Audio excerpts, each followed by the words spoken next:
There's a kind of hunger that goes beyond the stomach. It lives in the chest. It hollows out a person from the inside until they're nothing but the asking, the desperate, humiliating act of opening your mouth to another human being and saying, "We are dying. Please, help us." Most people look away when they hear that. They find reasons. They find distance. They pull their coat tighter and walk faster because the weight of someone else's need is heavier than anything they want to carry on an ordinary afternoon. But every generation, if it is lucky, produces one person who stops. Not because they are rich, not because they have surplus, not because the law requires it or the neighbors are watching. They stop because something in them, some old, stubborn, ungovernable thing, refuses to let another human being fall without reaching out a hand. This is a story about one of those people. His name was Modoc. He was not a king. He was not a general or a governor or a man whose name appeared in books of record. He was a man in a world that had decided some human beings were property, that children born into bondage were born into nothing, that a mother's love for her babies was a sentimental inconvenience rather than a sacred and furious fire. And into that world, into that specific, grinding, merciless world, came a woman with 2 children and a body that had been wrung out like old cloth, standing at the edge of someone's land, saying the most terrifying words a person can say. "We are starving." What Modoc did next did not make the newspapers. No senator read his name into record. No statue was built in the town square. The people who needed to know remembered it in the way that desperate people remember grace. Not as a story, but as a bone-deep truth they carried forward into every hard day that came after. You're about to read that truth. All of it. Every part of it.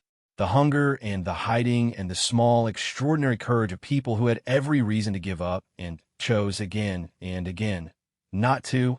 Pay attention. Stories like this do not come around twice. The morning she arrived, the field was still wet from the night before. Dew sat heavy on the grass blades, bending them low, and the air smelled like iron and earth, and the particular kind of silence that comes after a rainstorm has said everything it needed to say and moved on. The crows had not yet started their noise. The light was that thin, early gray that does not yet commit to being daylight. Her name was Sarah. She was 26 years old, though she looked closer to 40, which is what hard years will do to a face. Her feet were wrapped in cloth that had once been part of a grain sack, tied on with strips of fabric she'd torn from the hem of her dress over the course of 3 days of walking. The dress itself had been a deep brown once, practical, the kind a working woman wore because it showed the dirt less.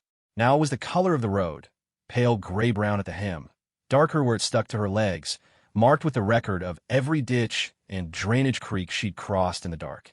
She was carrying 2 children, one on her back, wrapped against her with a long strip of linen knotted at her chest. A girl 14 months old, her face pressed sideways against her mother's shoulder blade, sleeping with the absolute trust of a creature that has not yet learned distrust.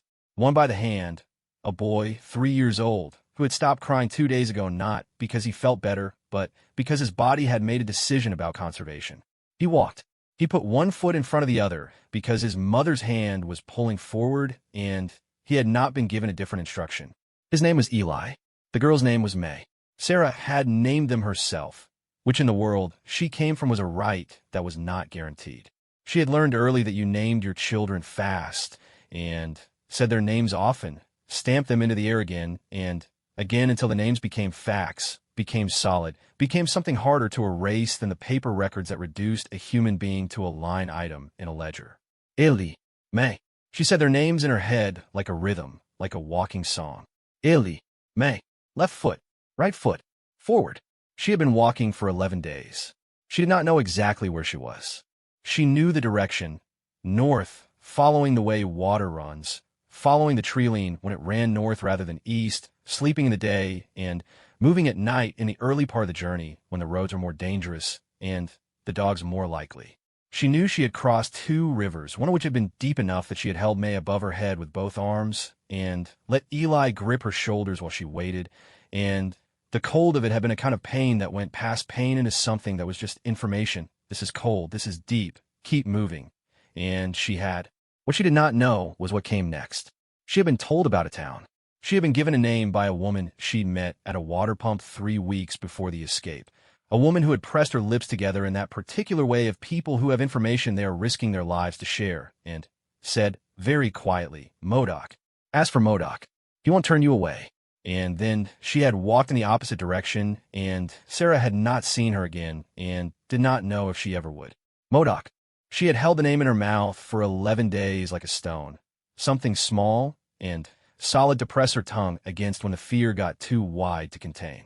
Now she was standing at the edge of a field, and there was a farmhouse at the far end of it, and smoke coming from the chimney, and the smell. She closed her eyes when the smell hit her.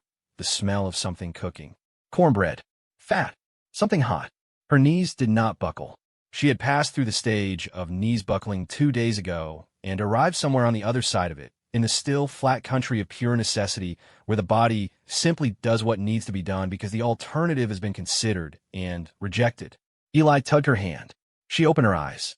He was looking up at her, not at the house, at her, with the complete attention of a child who has learned to read his mother's face for weather, for danger, for the subtle shift between we are okay and be very still. 3 years old and already fluent in that language. She felt the weight of it in her chest, that particular grief, and she pressed it down and squeezed his hand once and said very low, very even, "Come on." They crossed the field. She did not walk along the edges where the tree-line would have given cover. She walked straight across the open ground, through the wet grass, because she was past the point of strategic thinking and into the point of forward or stop, and stopping was not a thing she was going to do. May stirred against her back, made a small sound. Sarah reached back with her free hand and pressed her palm flat against the baby's back. "I know, I'm here, we're almost." And May quieted. The farmhouse was older than it looked from a distance. Up close she could see where the boards had been replaced at different times, the new wood sitting bright and pale beside the weather gray of the old. The whole structure a kind of record of repairs, of someone who kept fixing what broke rather than letting it fall. There was a garden at the side, put to bed for the season, the rows visible under the dead vegetation, careful and straight. A water barrel at the corner. Chickens moving with their particular arrogant idiocy around the yard. She stopped at the edge of the yard. This was the moment. This was always the moment. The place between where you have been and what you are about to ask, the threshold of your own need, which is the most exposing place a person can stand. She had stood in it before. She had learned that the worst part of asking for help was not the asking. The worst part was the second before, when you were still alone with your need, and it was still possible that the person on the other side of the door would look at you and show you the face that meant no. She knocked. The sound her knuckles made against the door was thin and tired like she was. Inside, nothing. Then, footsteps. Not quick, not slow. Even. Someone who was not startled by a knock, which could mean many things, and Sarah stood very still and read the quality of those footsteps and held May's weight against her back and kept Eli's hand in hers and breathed. The door opened. The man who opened it was tall in a way that is not about height alone, but about the way a person takes up space, fully, without apology, without performance. He was somewhere in his 40s, with the kind of face that gets more specific rather than less as it ages, the lines in it belonging to him particularly rather than to aging in general. His hands, she saw immediately, were a working man's hands. Calloused at the palm. Capable. He looked at her, and his expression did not flicker into anything performative. Not pity, not suspicion, not the particular careful blankness of a man deciding how much trouble she was. He just looked at her. She said it straight. No preamble. She was past preamble. "We're starving. Please help." He looked at her face. He looked at Eli beside her. He looked, she felt it, the assessment, at the shape of May on her back, the sleeping weight of her, and something in his face settled, not in his softness exactly, but into a kind of decision, and he crouched. He crouched down to Eli's level. 3-year-old Eli, who had not cried in 2 days, who had not made a sound beyond the necessary sounds of breathing and walking, looked at this large man crouching in front of him and did not flinch. Modoc said, quietly enough that it was only for the boy, "You hungry?" Eli looked at him for a long moment with those eyes that had seen more than 3-year-old eyes were supposed to see, and then he nodded once. Modoc stood. He looked at Sarah. "I'll feed you all," he said. "Follow me." He did not look around to see who might be watching. He did not ask for papers or proof or story. Modoc lifted the bench to the side of the table and set it closer to the fire. "Sit," he said, not a command, an instruction offered to someone who needed one. She sat. She unbound May from her back with hands that did not shake. She was proud of that they did not shake, and settled the baby on her lap. Eli climbed onto the bench beside her without being told, pressed his side against hers, put his hands flat on the table, and looked at the pot. Modoc ladled. He did not ask how much. He filled bowls the way you fill bowls for people you know are hungry, which is generously, which is without ceremony. He set one in front of Sarah, and one in front of Eli, and then he looked at May, who was waking now, whose face was creasing toward the sounds and smells of the room, and he said she can eat soft? Yes, Sarah said. He brought a smaller portion in a cup, cooled a little, and set on the table within Sarah's reach, and then he sat in the chair across from them, and he did not talk. He let them eat. He understood, some people understand this, and it is not a small thing, that eating when you're hungry like that is a private act, that it requires a kind of dignity that conversation would interrupt, that the most respectful thing he could do in that moment was be present and silent and let them have it. Eli ate with both hands. He did not look up. He ate with the focused, total commitment of a body reclaiming something that had been withheld from it. And Sarah watched him eat and felt something in her chest crack open very quietly, like ice in spring, a sound too small for anyone else to hear. May took the food from Sarah's finger, small amount, slow, her eyes enormous and dark and fixed on the unfamiliar ceiling of this unfamiliar room, and she chewed with the serious concentration of the very young. When Eli's bowl was empty, he looked up. He looked at Modoc, who had not moved, who was sitting in his chair with his hands on his knees, waiting in the unhurried way of a man who had decided the day belonged to this now. More, Eli said. It was the first word he had said in 2 days. Modoc stood and filled his bowl again. Sarah did not cry. She had cried out everything she had somewhere around day 6 of the walk, in a drainage ditch in the dark with the children sleeping against her, and the sound of dogs in the far distance. And what was left after that was not numbness exactly, but a different kind of feeling, wider, less sharp, the feeling of a person who has been reduced to their absolute essentials and found that the essentials hold. She did not cry. She ate. She fed May. She watched her son eat his second bowl of food, and she breathed in the warmth of this man's house. And she said, from across the table, "Your name is Modoc." He looked at her. "It is. A woman at a water pump told me." He nodded, as if this were not surprising. She said, "You won't turn us away." She was right, he said. Simple as that. No performance around it. Just the fact of it, stated plainly, the way you state things you know to be true about yourself. Sarah looked at him for a moment, long enough to take the measure of him the way she had learned to take the measure of people, reading not the words, but the things underneath the words, the steadiness or the unsteadiness, the presence or the absence. And what she found in Modoc was an absence of the thing she'd feared. He was not looking at her with calculation. He was not filing information away for later use. He was just a man sitting in his kitchen who had decided, some time ago, what kind of man he was going to be, and was being it without applause, without witness, without the expectation of return. "We need to stay," she said. "Not forever. Long enough." "I know," he said. She had not told him how far she'd walked, or what she'd left behind, or what had been done to her in the years before she decided to do the only thing left to do, which was go. He had not asked.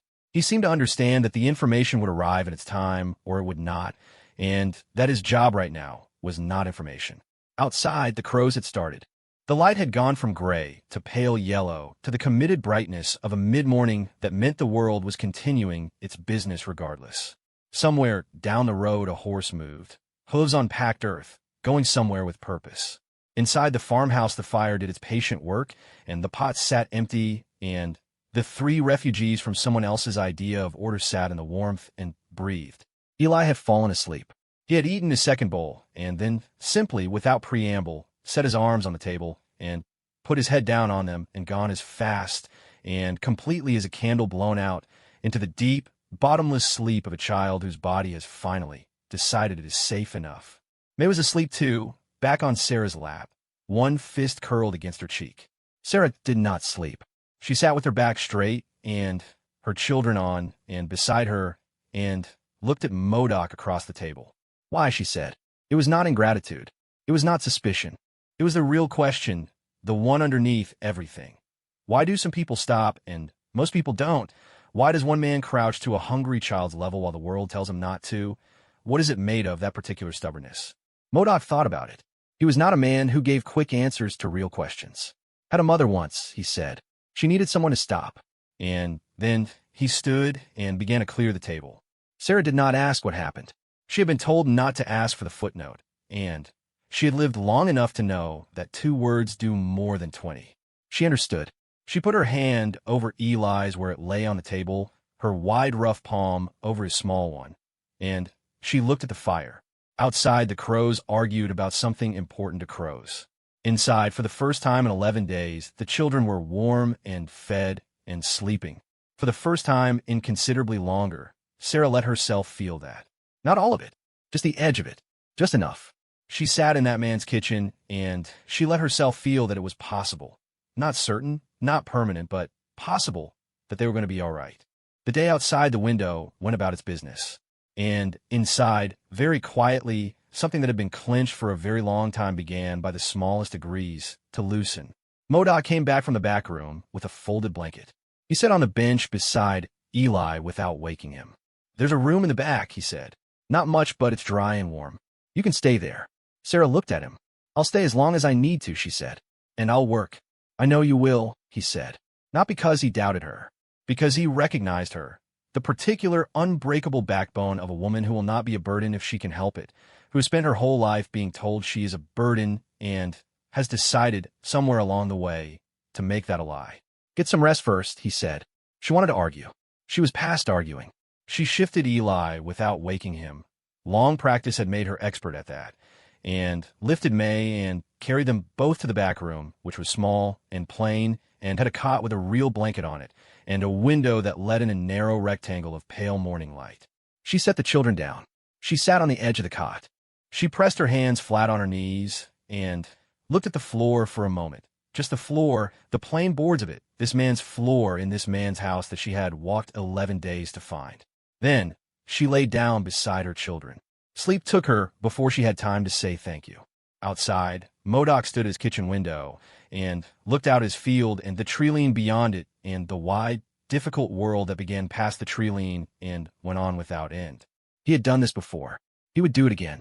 Each time it cost something, not much in the material way, but in the way of accumulating risk, of the danger that lived in the distance between what the law said and what a person decided was right.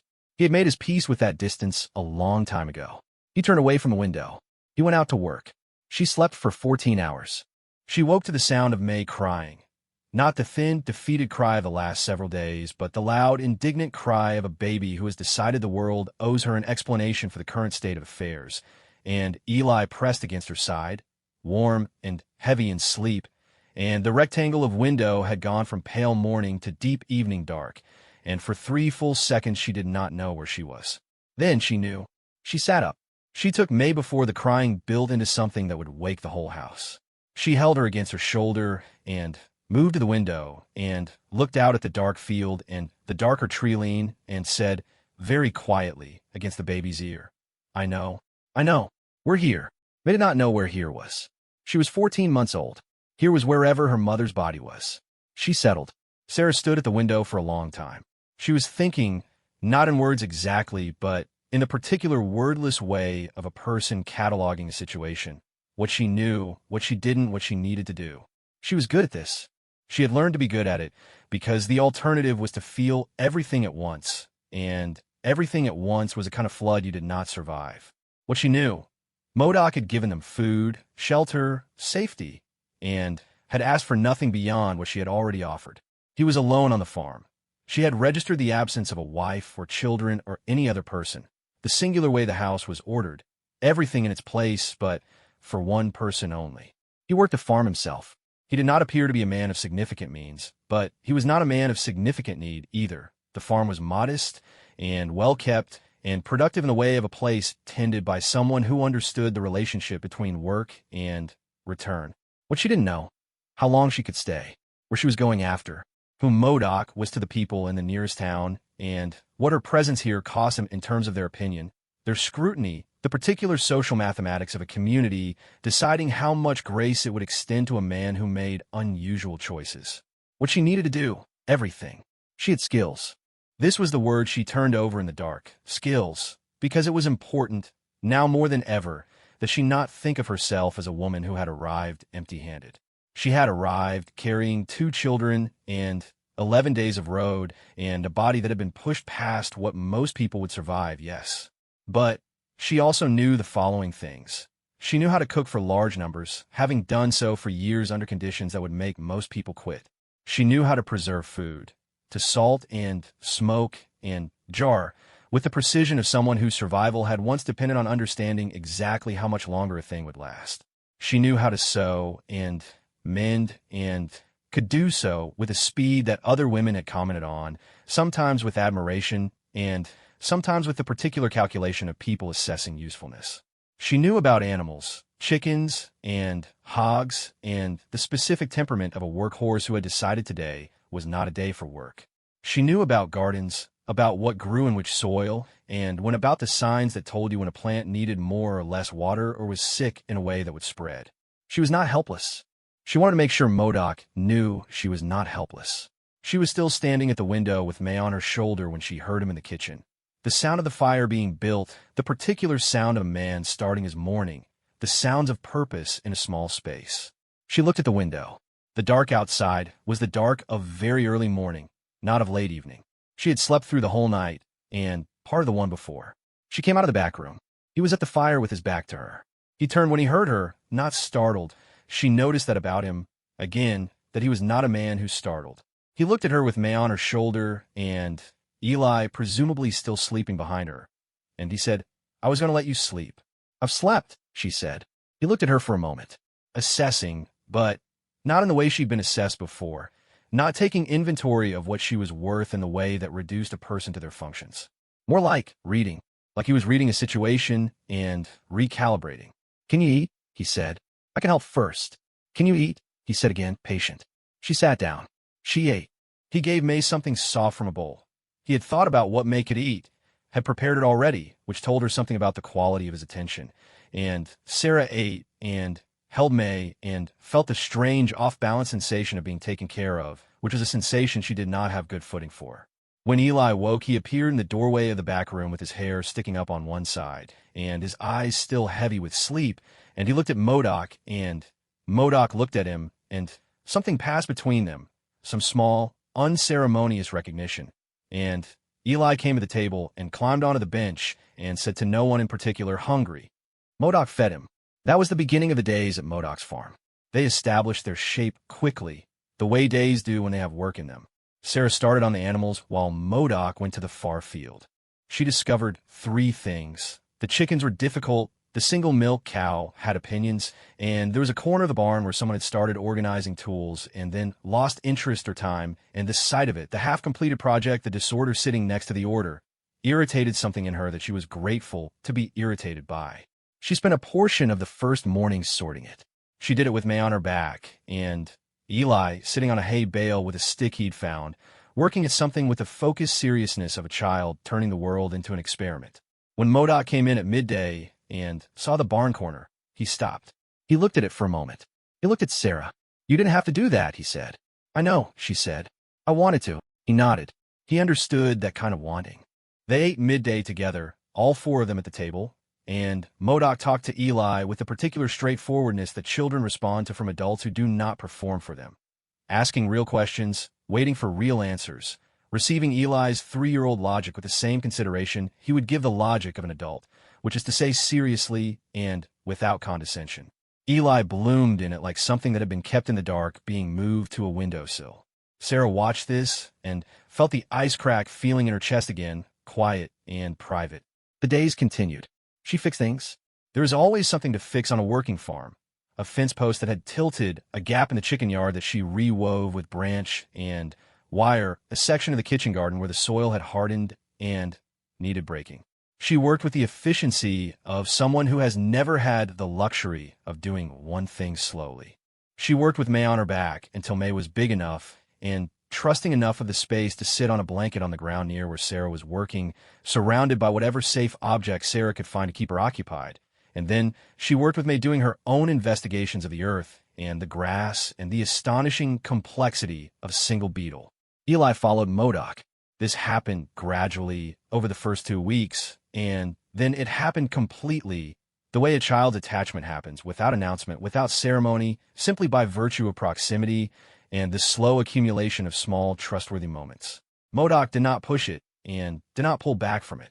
He simply continued to be what he was, doing his work, and Eli walked alongside him, and Modoc showed him things without being asked. How to check whether a fence post was solid, how to tell by the sound of an axe hitting wood whether the wood was green or seasoned, how to approach the milk cow from the side because she didn't like being surprised from behind. Eli absorbed it with the intensity of a child who has never before had access to this particular kind of knowledge. Not just information, but the delivery of it, the patient, unhurried delivery from an adult who was not annoyed by the asking and would not withdraw if the question was asked twice. One evening, Sarah was sitting on the step outside the kitchen door after the children were asleep, and Modoc came and sat in the chair he sometimes brought out when the evening was mild, and they did not speak for a while, which by now they had gotten comfortable with the silence between them, not uncomfortable, but companionable, the way silence is between people who do not need to fill it. "Can I ask you something?" Sarah said. "You can ask. The people in town, what do they think?" He was quiet for a moment. The evening had that particular autumn quality of cold, arriving earlier than expected, the air sharp at the edges. "Some don't think about it," he said. "Some think it's my business. And the ones who don't think it's your business, they haven't said much yet." A pause. Yet is the word. She heard the weight of it.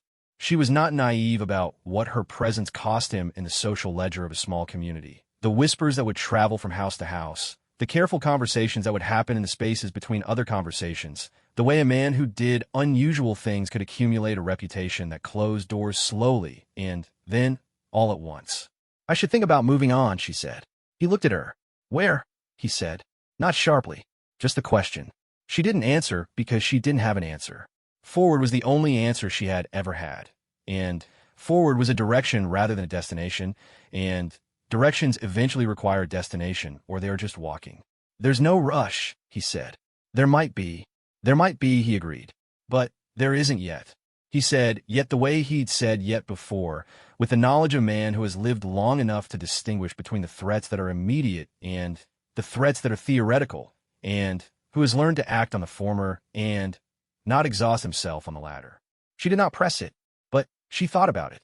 She thought about it every day in the part of her mind that never fully rested, the part that had kept her alive for 11 days of walking and years before that of a different kind of survival. She thought about what it meant to stay and what it meant to go and what she was moving toward, because she was not a woman who could be content with moving away from something without also moving toward something else. She had a thought, a half-formed thing about further north. She had heard, in the way you hear things when you are the kind of person people talk to in lowered voices, when you have established yourself as someone who can be trusted with information. She had heard about a community, a real one, not a rumor, not a hope, but a place where people who had been where she had been had arrived and built something. Farms, school for children, a church that was actually a church and not a tool of control dressed in religious vocabulary. She did not know exactly where. She knew the direction. She knew there were people along the way who would know more. She filed it. She held it in the back part of her mind, and she let the days at the farm continue to be what they were, useful, ordered, warm, and she watched her children. May learned to walk in Modoc's yard. It happened on a Tuesday morning in the thin November sun, May standing at the edge of the chicken yard holding the fence with both fists, and then just not holding it, standing on her own with the specific electric expression of a creature realizing it has new capacity, and then 3 staggering steps towards Sarah on the ground before sitting down hard, and looking up with an expression of profound self-congratulation. Sarah caught her on the second try. She pressed her face into the baby's warm neck and breathed. Eli, who had been watching from 10 feet away, said, "She did it." "She did it," Sarah said. Modoc came around the corner of the barn at the sound of their voices and took in the scene, and his face did the thing it did when it was doing its closest approximation of joy, which was not a broad thing, but a specific, well-considered thing like a door opening just enough to let the light through. That evening he made a meal larger than the usual evening meal. He did not explain why. He simply cooked more and set more on the table, and Eli ate with enthusiasm, and May made a mess, and Sarah looked across the table at this man who had opened his door 11 days ago and understood that she was going to owe a debt she could not repay in the currency he would accept because he would not accept it. The only thing she could do was carry forward what he had given. Not take it and stop, but take it and pass it the way a fire passes from hand to hand down a line of people in the dark. She intended to. She intended to carry this forward into whatever came next until the next thing was real and solid, and the children were safe in a way that was not dependent on one man's goodness, but on the kind of structure goodness builds when it accumulates: community, shelter, permanence. She did not yet know what that would look like. But she was a woman who could walk 11 days with 2 children and arrive. She would figure it out. The weeks passed. The cold deepened. Eli got a cough. Not a serious one, the seasonal kind. And Modoc came home one afternoon with something he'd gotten in town, a jar of something pungent that he showed Sarah, and said, "My mother used to use this," and she took it and rubbed it on Eli's chest that night, and by morning the cough was better, and Eli smelled strongly of whatever was in the jar, which he did not appreciate but tolerated. "Better," Modoc said at breakfast. Eli considered. "Still smells," he said. "That's how you know it's working," Modoc said. Eli absorbed this logic and found it satisfactory. The cough went away. It was in those weeks, ordinary working weeks, weeks of cold mornings and warm evenings and the particular rhythm of small farm in late autumn, that Sarah understood what it was that Modoc had actually given them. It was not the food, though the food had been essential. It was not the shelter, though the shelter had been survival. What he had given them was time. Time to be still. Time for Eli to become a child again rather than a small, careful survival machine. Time for May to learn to walk. Time for Sarah's body to remember that it was her body, not a vehicle, not a burden, not property, hers. She was being rebuilt slowly by ordinary days. She had not known how broken she was until she had enough safety to feel it. And she did feel it. She felt it in pieces in the dark after the children were asleep. Not all at once, which would have been too much, but in the way that real grief works when it finally finds the room for it. A piece at a time, each piece a specific thing she had not yet allowed herself to feel, each one arriving and being felt and being set down. She did not tell Modoc about this. Some things are private not because they are shameful, but because they belong entirely to the person they're happening to, and witnessing them requires an intimacy that has not yet been established and might not be for a long time, and that is the natural order of things and does not need to be rushed. He seemed to understand this too. He gave her the room she needed. Not physically, the farm was not large, but in the other way, the way that matters more. He did not ask her to perform her recovery for him or to demonstrate her gratitude or to justify her presence by being ready faster than she was ready. He just let her be a person at whatever speed persons become themselves again. This was the thing she would remember later when she was telling the story to people who needed to hear it. Not the food, not the shelter, not the 11 days of walking. This, the way he had looked at her on that first morning and seen not a problem to be solved or a burden to be managed, but a person, specifically her, with all that that entailed, the damage and the capability, the fear and the stubbornness, the children and the long road behind her and the longer one still ahead. He had looked at her and seen all of it and said, "I'll feed you all. Follow me." And she had followed. And here she was, rebuilt by ordinary days into something that could walk again. She did not know yet into what, but she was beginning very quietly to imagine. And imagination, real imagination, the kind that has a future in it rather than just a direction, was something she had not had in a very long time. It felt like getting her hands back, like being able to feel them again after the cold. It hurt, the way feeling returning hurts. She was grateful for it anyway. The trouble came on a Wednesday. It came the way trouble tends to come a life that has already had a great deal of it. Not as a single blow, announced, but as a sound at the edge of a conversation she was not part of in a town she had not yet been to, about a woman and 2 children on Modoc's farm who had been there long enough to stop being a private matter. She did not hear it herself. She heard it from Modoc, who heard it from a man who sold him seed, who had heard it from someone else entirely. The information traveling the particular efficient route of small-town talk, arriving change from how it left, sharpened at the edges by each retelling.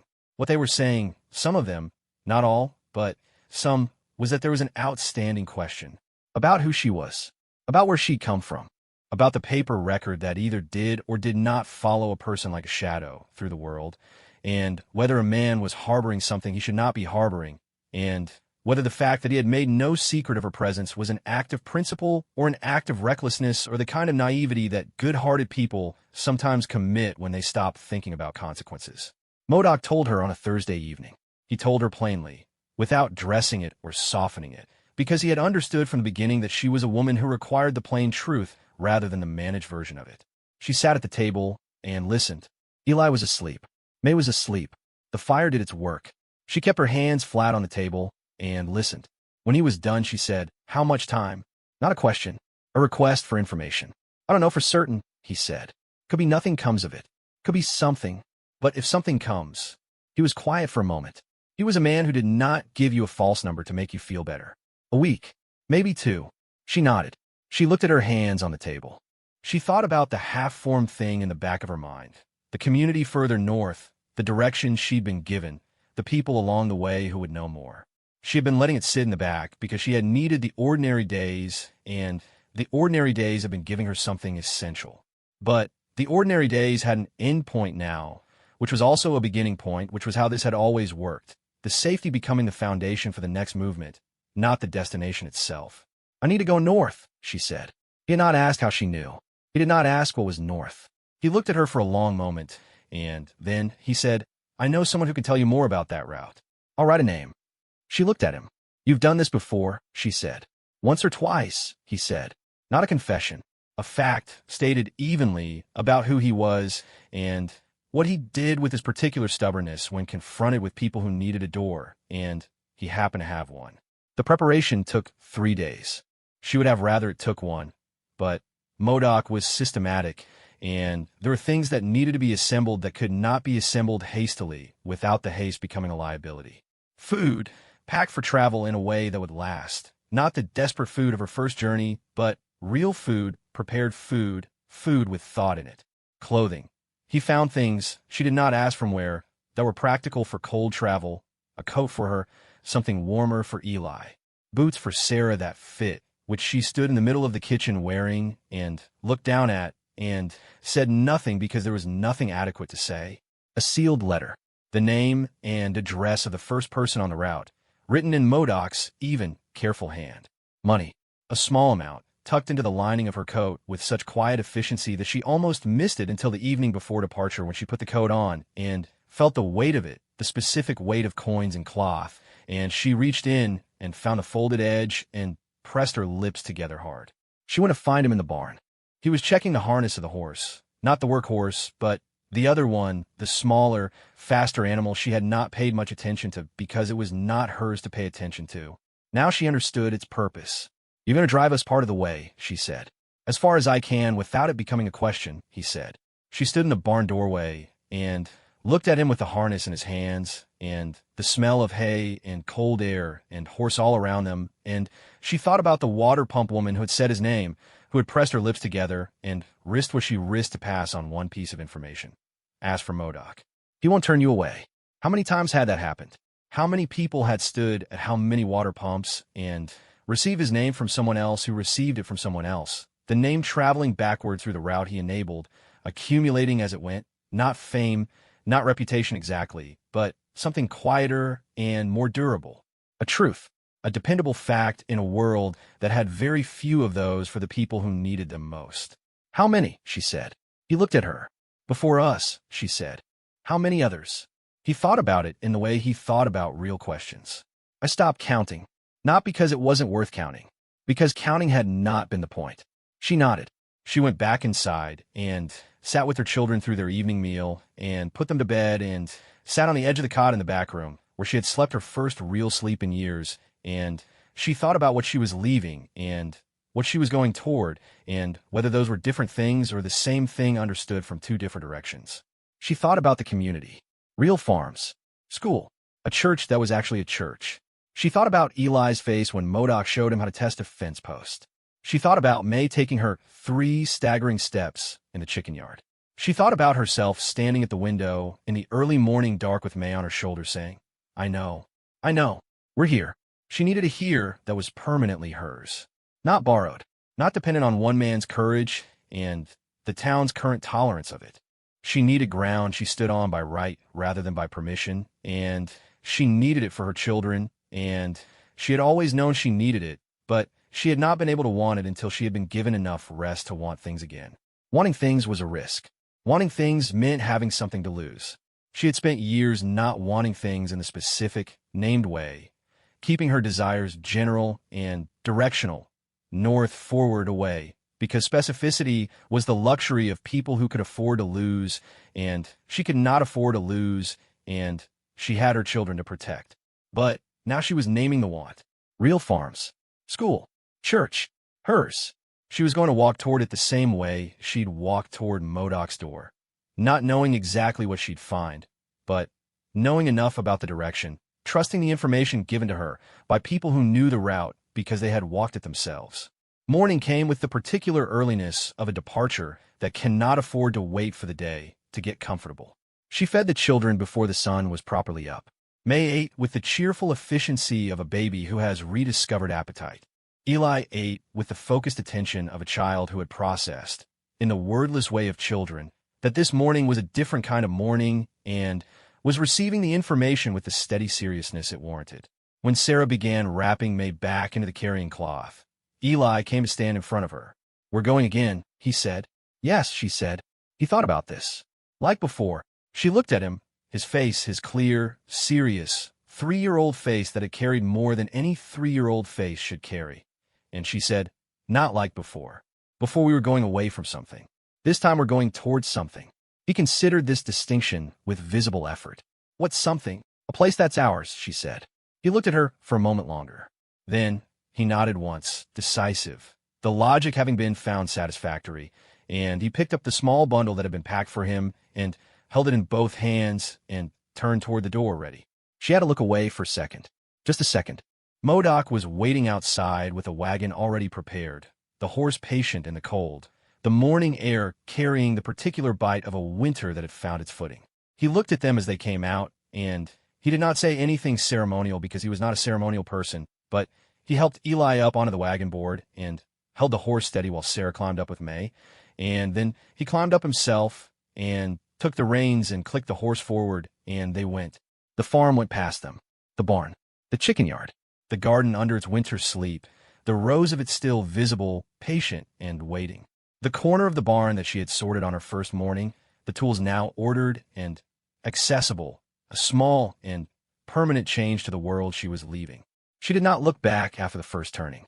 She had learned in the years before and the 11 days after that looking back was a thing you allowed yourself once and then stopped because the looking back would follow you on its own without needing encouragement, and what it needed from you was not your gaze, but your permission to let it live in you quietly without running the forward motion. She let it live there quietly. She looked forward. They traveled for several hours through the cold morning, Modoc and Sarah mostly quiet, Eli asking periodic questions about things they passed, a frozen creek, a particular tree that had split in a storm and continued growing, the behavior of a hawk above an open field, to which Modoc gave answers, real ones, the same quality of attention as always. May slept against Sarah's chest under her coat, the warmth of her a steady, grounding fact. They stopped at the edge of crossroads where a road joined from the east, and another went north, marked by a particular stone that Modoc seemed to recognize the way you recognize a landmark you have used before. He stopped the horse. He gave her the letter. He gave her the verbal description of the route. Not complicated, specific enough to follow, the kind of directions that assumed intelligence and respected it. He told her the name of the first person and what to say and what not to say. She listened. She repeated it back to him. He nodded. She climbed down. She lifted Eli down. She stood at the crossroads with May on her chest and Eli's hand in hers, and she looked up at Modoc on the wagon. "When you count again," she said, "count from 1. He looked at her. "You stop counting," she said. "Start again from us." She wanted him to have a number. She wanted him to carry it forward. Not the weight of it, but the fact of it, the way a person carries the specific thing they've done rather than the general sense of it. So it stays real, so it does not become abstract charity and lose its human shape. He held her gaze for a moment. Then he said, 1. She nodded. She turned north. The road ahead was cold and long, and she did not know every step of it, but she knew the first few, and she had the letter, and she had the name, and she had the boots that fit, and the food that would last, and the money in the lining, and all of that was more than she'd had 11 days ago, and 11 days ago she had arrived. Eli walked beside her. He put one foot in front of the other, because that was what you did. May slept against her chest with one fist curled under her chin, and Sarah walked north into a morning that was cold and bright and specific, and hers, not borrowed, not conditional, not dependent on anyone's permission. She walked the way she had always walked when she was going towards something rather than away. like she knew where she was going even when she didn't quite yet, like the knowing was in the walking itself, like forward was something you made true by doing it. Behind her, the sound of the wagon turning. She did not look back. In a farmhouse 2 hours south, Modoc put the horse in the barn and came inside and stood in his kitchen for a moment, which was exactly the same kitchen it had always been, the table with its 4 chairs and the bench, the fire, the pot, the window with its view of the field and the treeline beyond. He had a thought. He went to the barn corner, the one she had sorted on her first morning, and he stood and looked at it for a moment. Tools in their places, order where there had been disorder, a small permanent change made by a woman passing through. He turned and went back to work. North on a cold road, Eli said, "Are we almost there?" "Not yet," Sarah said. "But we're going there." "We're going there," she said. And they were. The morning went on around them, the hawk still hunting over the open ground, the creek still frozen in its bed, the trees still doing the slow, certain work of being trees through another winter. And Sarah walked through all of it, through the cold and the specific beauty of a morning that did not care about the human dramas moving through it, but held them anyway, held them the way that the world holds things, without judgment, without accounting, just the wide, indifferent generosity of a day continuing to be a day. She was going to make it. She knew this the way she had known it at the water pump 3 weeks before the escape, when she had taken the name from the woman with the pressed lips and put it in her mouth like a stone. She had known it the way you know certain things. Not with certainty, not with proof, but with the particular animal conviction of a body that has decided what it is going to do. She was going to get her children to that community. She was going to work a piece of ground that belonged to them. She was going to sit in a church that was actually a church and watch Eli sit in a school and learn the things she had not been permitted to learn in the systematic, violent way that the world she'd come from enforced its limitations. She was going to watch May grow up knowing that the ground under her feet was hers. She was going to do all of that. And years from now, when someone needed it, when there was a woman at a crossroads or a man at a water pump or a child at the edge of a strange field, needing a name they could hold in their mouth like a stone, she was going to be the person who had it.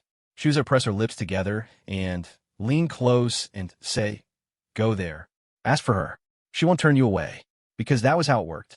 Not charity, not luck, not the grace of exceptional individuals appearing at exceptional moments. A chain, link by link. Each person becoming, in time, what someone else had been for them.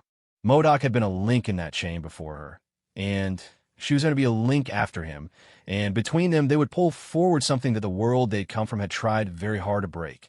The human conviction that we are not alone, that arrival is possible, that someone at the end of a long walk will open a door and mean it when they say, "Follow me." She walked north. The cold was real. The road was long. Her children were beside her, and on her, and in every step she took. She walked north, and she did not stop. She was almost there. She didn't know it yet. She would know it when she arrived. And she would arrive.